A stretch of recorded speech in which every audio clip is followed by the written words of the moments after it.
Hello, my name is Kaylee and welcome to my channel. Today in this video I'm going to be showing you how I finish and back my tufted projects. I use this technique with my rugs and keyboard rug mats and I'm always super satisfied with the end result of my tufted pieces. There are so many different ways and techniques to back your rugs, but don't feel overwhelmed and just do what works for you. But in this video I'll give you some tips and tricks on how to back your rugs. Here's what you will need for this tutorial. Carpet adhesive, I recommend using Robert's 3095, hot glue gun and glue sticks, a putty knife to apply your carpet adhesive, 3/4 inch size twill tape, I recommend using this size for more square or rectangular projects, felt non-slip backing fabric, but you can also just use felt fabric as well. You will also need fabric scissors and fine point scissors as well. Step 1. Apply carpet adhesive. Once you are done tufting your project, apply your desired carpet adhesive to the working side of your project using your putty knife. When you are done applying your carpet adhesive, leave your project to dry for about a day or until your adhesive has a tacky feel to it. When it comes to Robert's 3095 carpet adhesive, when it dries, it does not harden but becomes tacky. Once your carpet adhesive is dry, we can now move on to the second step, which is gluing down your excess fabric. This step is folding in and gluing down your tufting cloth, just so your tufted edges are revealed and your tufting cloth edges are hidden. To achieve this look, take your fine point scissors and cut just above your tufted edge stitches. Then take your hot glue gun along the edge of your project, gluing down and folding in your tufting cloth, cutting away the unwanted excess fabric. Continue gluing and folding along the perimeter of your project until your tufting cloth is all glued down and hidden, leaving your project to look a little something like this with the edges kind of caving in. And once this is done, we can move on to the next step, which is applying your backing fabric.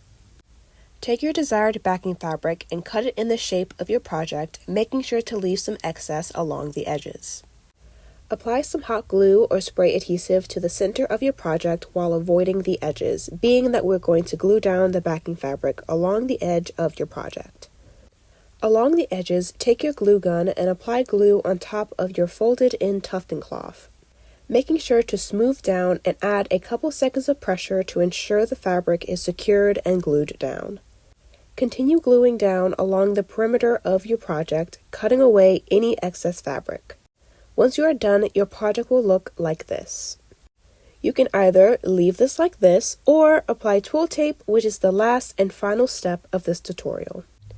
I always use twill tape to cover up my raw edges just to give my projects a clean and finished look. Take your hot glue gun once more to apply glue along the raw edges of your backing fabric. Then place the edge of your twill tape to the raw edge of your backing, gluing down the remainder of the tape. Continue doing this until you reach the corner of your project. If your project has a square or rectangular shape, I recommend pinching a corner of your twill tape and pivoting it in the direction you want it to go. Gluing down the small piece on top and gluing your way down the raw edges, repeating the pinch technique in every corner. I've been using this pinch technique for a while now and I love doing it, and I just love how it gives my keyboard rug mats a finished and clean look. Once you're back at your starting point, glue over your twill tape and make your final cut at the very end of your project. And congratulations, you backed your rug and this is the end result.